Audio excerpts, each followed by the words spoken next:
Kære venner, dejligt, at I kan være med her, nu når Weingut Stadt Krems ikke kan komme til os i Vinfestivalen, så kommer vi til dem online. Så vi vil nu smage Grüner Veltliner fra dem, og så vil vi høre lidt om det fra dem selv. So, thank you for joining us. And we are going to taste your Grüner Veltliner today. But first, would you say a few words about the winery and history and so on, and maybe a little about the area as well in Præsenteret? Yeah. First of all, I'd like to introduce myself. My name is Franz-Josef Gansberger, and I'm the partner of Fritz Miesbauer in the Weingut Stadt Krems winery. A really interesting winery because this is a winery which is owned by the city since 1452, so more than 550 years of history. And there are only two wineries in Austria which are city-owned. There's one in Vienna, Koblenz, and Weingut Stadt Krems. We have to tell you that there is a lot of news going on in Krems. For example, there's a really famous wine magazine in Austria, the Falstaff, and they awarded us this year to Winemaker of the Year. So we are really happy about that. We never guessed to get this award. And yeah, why a city have a winery? So it's similar, the same story than Hospice in Bonn. So there is a hospice which is called Bürgerspitalstiftung, and this is a place for people who need somebody who takes care of them in the last month, weeks, and hours. And if they pass it away, the hospice, so the city got everything. And in a wine city like Krems, they got also vineyards. So that's the reason why the city have vineyards. And our history starts in 2003. My colleague Fritz Miesbauer was hired as maybe as last chance for the winery, because there was a decision of the city government to sell it because they didn't earn money over years. So the city have to spend money every year to have a winery. And my colleague Fritz Miesbauer guaranteed them that he is sure that it's possible to run the winery commercially successful. And this is the moment where we have to say thank you to all our customers and friends, also in Denmark, also to Sørensen, because this is a company which was one of the first who believed in Fritz and our company. And we are quite happy to have you as importer in Denmark. And the success of the winery, for the success, it's really necessary to have international business, because Austria is a really small and competitive market. So we decide for us to export as much as we can. So I can tell you today we have an export content of approximately 70%. We are located in the Kremstal, which is not the famous area in Austria, and we are the neighbors of the really famous Wachau area west of us, and the big Kamptal area behind of us. The Kremstal is a small area, 2,300 hectares around, and focused on the varieties Grüner Veltliner, around 50%, and Riesling, around 15%, is the content of the whole Kremstal area. And yeah, really interesting soils, which are really different soils. In the eastern part of Krems, we have a lot of löss soil, which is benefit for a really fresh and fruity style of Grüner Veltliner, like we have it in the tasting, Grüner Veltliner Domäne Krems. In the center part of Krems, we have more primary rock soil, granite and gneiss soil, which is really interesting for character Grüner Veltliners and almost for Riesling too. These are the both main varieties. Should we taste the first wine? Let's do it. Okay. Let's do it. As first wine, we'd like to show you, I don't know why it's not really sharp. I think it's because of your background filter. Okay. maybe. I can maybe show it here. Grüner Veltliner, Domäne Krems, which is for me a really typical Grüner Veltliner. In the nose, I have a lot of lemon and grapefruit, a little bit of smokiness, maybe a little bit of white pepper.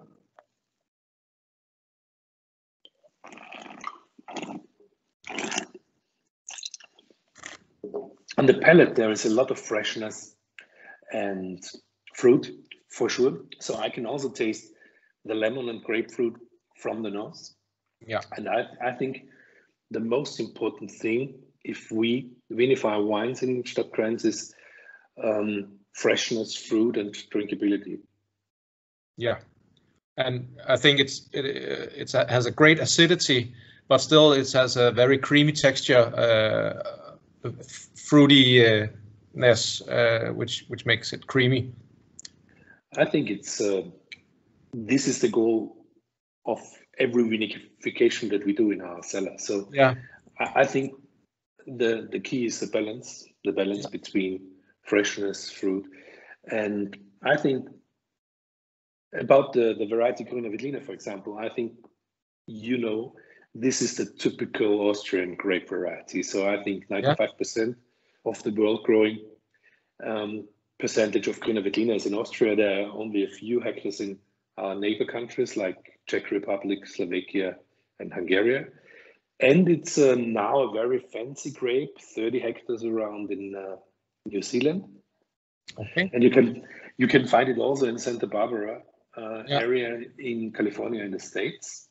Oh. And for me, I'm a big fan of Grüner Veltliner, because this is a variety where you can make a really simple entry-level category wine with 11.5% per volume alcohol, but it works also in a medium category, like this wine is 12. Yeah, 12 on the label. Yeah. This category for me is an appropriate partner for every kind of white meat, like chicken or turkey, but also veal. It goes really well with typical Austrian dishes like deep fried Wiener Schnitzel, for example. Yeah. And oh yeah, sorry. But the variety Grüner Veltliner, which you say is the national grape of Austria, where does it originate from? Is it a native grape, or has in some part in history did it come to Austria from somewhere? Do you know that? It is a native Austrian grape. Yeah. And the parents are we know that since 7 or 10 years maybe. One part is Traminer. Traminer, yeah. And the other part of parents is called St. Georgsrebe, which is indigenous Burgenland. It's from Burgenland area. Yeah. And there was only one wine left, and they made a project to farm this kind of grape variety. So there is a vineyard existing with, I don't know, 700 wines of St. Georgsrebe, one part of the Grüner Veltliner crossing. Wow. So some of the it's not as aromatic as Traminer, but maybe when you say it, there's a little bit of that rosy scent that you find in Traminer, but not the same at all. It's, I think, Grüner Veltliner is much more herbal, and you mentioned peppery, but you can, if you read something about Grüner Veltliner in a book or so, everybody's talking about peppery, spicy, white pepper. Yeah. So for me, please don't tell that to anybody, but for me, this is a very friendly speech for an old taste of Grüner Veltliner. If it was not really clean vinified, I'm sorry for that. Much more typical for me are these lemon and grapefruit and really fresh green apple. And if it gets more ripe in the medium category, sometimes you have also yellow fruit like golden delicious apples or pears. And if it's in a reserve category, sometimes for me you get more influence of terroir, of soil, more these smokiness and minerality, yeah, which you can recognize that is a mineralic style of soil there. Okay, so we need to update the textbook. So you don't have to update the textbook. So because if somebody tell you that it smells like white pepper, most people will taste that. So yeah, of course.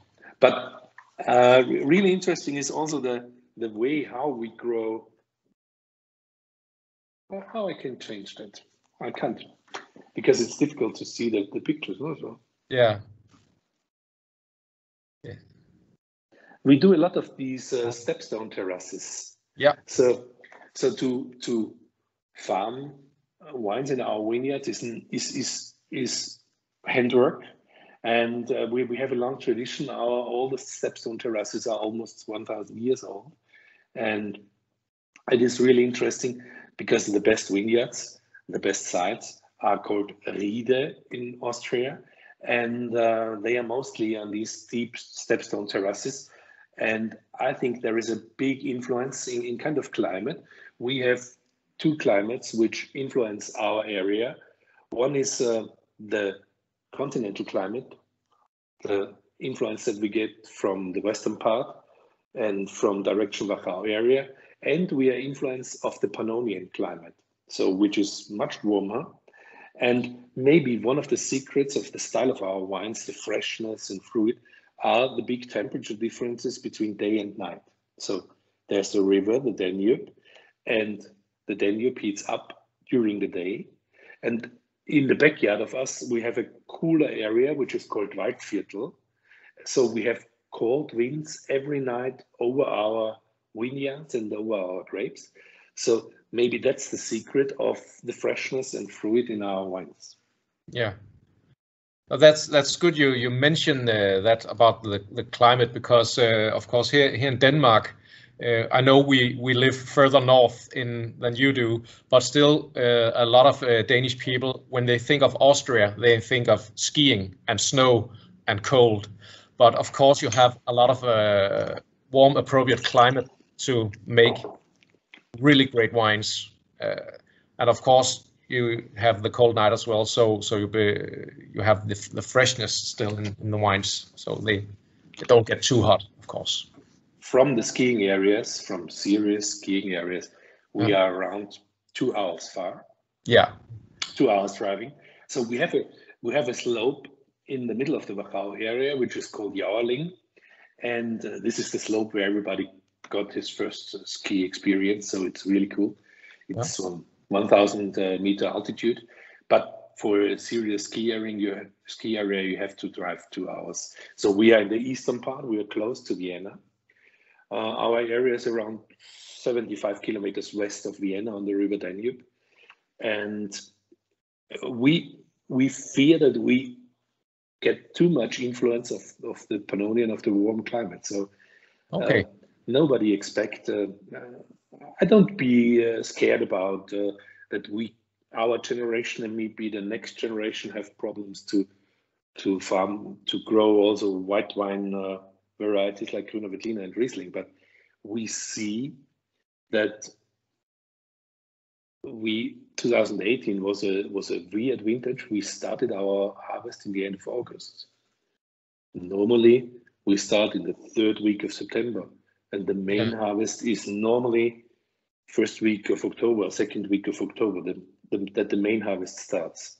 Yeah. So for sure there's a climate change, but we saw in some old books that also in the 16th century we had these warmer climates. So if you see on the steep stepstone terraces, if you go there during the winter time, you see where the terraces are. They are much higher, where no vineyards are planted now. They are top on the hills in the Wachau area. So there you can see where they plant vineyards in the 16th century, where it was much warmer than now, for example. Yeah. So I think these are altitudes, and we see what is the change happenings, and maybe we have to plant red wine. So Pinot Noir grows really well in our area. Yeah. So we see that maybe for Pinot it gets too warm now. Wow. Yeah. But Grüner Veltliner is it ripens a bit late normally. It's not late like Riesling, but it's I think in the middle. If you see Müller-Thurgau and Neuburger, so early ripening, especially Müller-Thurgau, as an early variety, is normally in the last week of September in our area, and Grüner Veltliner first week of October. But normally we pick our single vineyards, the Rieden wines. We pick normally in November. Yeah. And 2018 and 2019 we were finished in the middle of October. So. All right. Interesting development. Yeah. The problem is, I think the problem is not the temperature, the problem is the dryness. So. All right. Normally we need between 700 and 900 liters a year to have good growing conditions for Grüner Veltliner and Riesling. And in 2018 we had 280 or so. Yeah. And this is almost on the border to be too less. So. Yeah, all right, but you can irrigate if necessary. We have some vineyards to irrigate, but I think it's less than 20%. Okay. And I think irrigation is not a solution. No. So you need to, you can't bring enough water with the irrigation systems. Maybe you bring the information for the plant. All right. It's not too dry, but. This works for 1 or 2 vintages, but then you need a wetter growing season. Otherwise, you're running in problems. All right. Because they need the rain to get the nutrition, huh? So they can't get nutrition only in liquid form. Huh? So. Yeah. And you also have, I guess, you have enough sunlight hours per year. Absolutely. So. Not just the warmth, but the light as well that the plants need, I guess. Sunlight. So it's quite funny that people think that if it's really hot and really sunny in the growing season, we get a great vintage.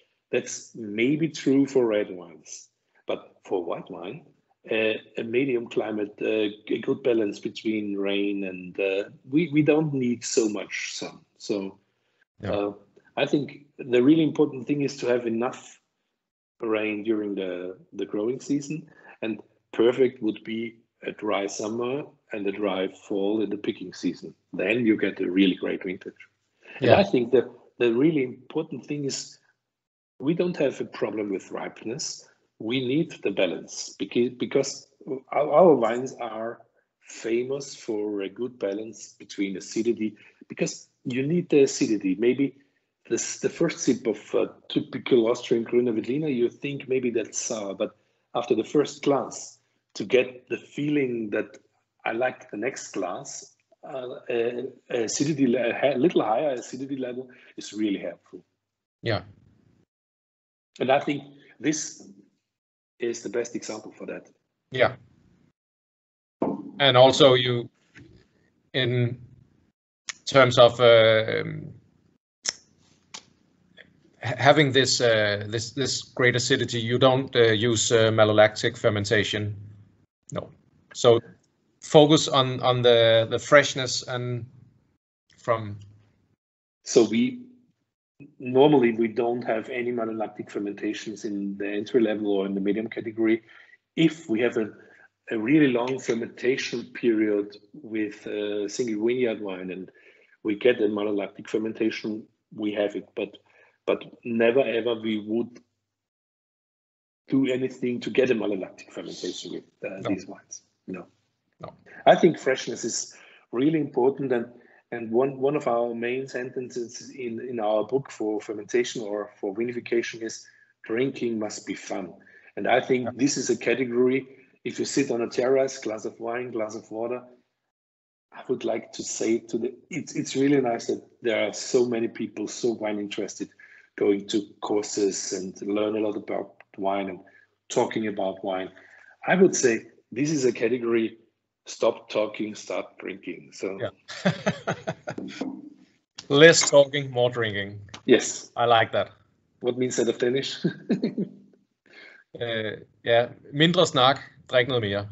That's the way to do it in Danish. Yeah. All right. Also, when a bit before my time, when I started an interest in wine, we all have read about in the history books about a little incident back in the 80s in Austria where your export dropped drastically because of some mistakes. We don't have to get into that, but today I think you have a really high level of quality all over, and I've also read you have one of the most strict relegations in maybe in the world. I don't know if it's because of what happened back then that we have to do better, all of us. But do you see it as is it difficult with that strict relegation, or is it a gift for you to work within these? No, I think in the end of the day, it's the key. Yeah, it is the key. Normally, I don't talk about this crisis because I can tell you. Now I'm turning an old guy this year because I'm turning 50 this year. But it was in 1985. Yeah. So I was 14. And I did a decision in this age. I was 8 back then, so I didn't drink. I did a decision to go to the wine school. And it was quite funny because my parents said, are you stupid? You don't read newspapers or watching TV? So maybe you find another job. It's the wine school is not a good idea in this moment. In the end of the day, it was the key because before a lot of producers thought we can compete with Italy and Spain, and that's not possible. We are too small for that. And it was the turning point in being focused on quality wine and let's see what we can do better than everybody else in the world. And so I think that was to focus on Grüner, Veltliner and terroir and single vineyards and aging potential and the Wachau categories like Federspiel and Smaragd wine, which influence the whole Austrian wine business. And I think for the people who have to alive this crisis, it was not easy because there was almost no export business for, I don't know, 3 or 4 years. Because typical for Austria is doing bad things and talking about that. In Italy, they had a methyl wine scandal where a handful of people died. And after 2 weeks, nobody was talking about that. And we Austrian are talented to be on the cover of the New York Times with Austrian wine scandal. Yeah, so that's typical Austrian. But I can tell you today, we are really happy that nobody is talking about that anymore. And I think you told that we have the strictest wine law in the world. And I think it's good so. That there is a lot of regulation, there's a lot of control still. And yeah, I think now the generation which are the winemakers now, nobody was involved for sure. Our winemaker is turning 30 this year, and he's responsible for our wines since 7 years. Peter Rethaler, he's a really great guy. And there is a well-educated young generation of winemakers, which I think maybe I'm too old, but I was maybe the first generation which have these possibilities to travel a lot.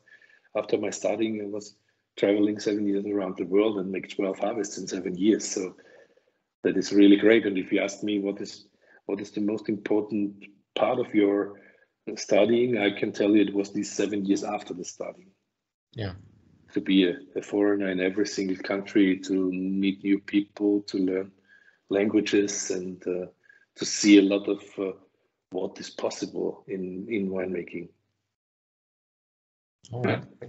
I think you've did an amazing job on bouncing back from the scandal. So let's leave that back in the 80s and look forward. So amazing wine. I like to taste it, retaste it now, because it's just starts your appetite, and it's really nice. And it's a good wine if you. Yeah. And please note that we have some other wines in the portfolio of Sørensen. There's also wines like Grüner Veltliner Weinzierberg, which was the best Grüner Veltliner in the vintage 2020 in the whole Kremstal area.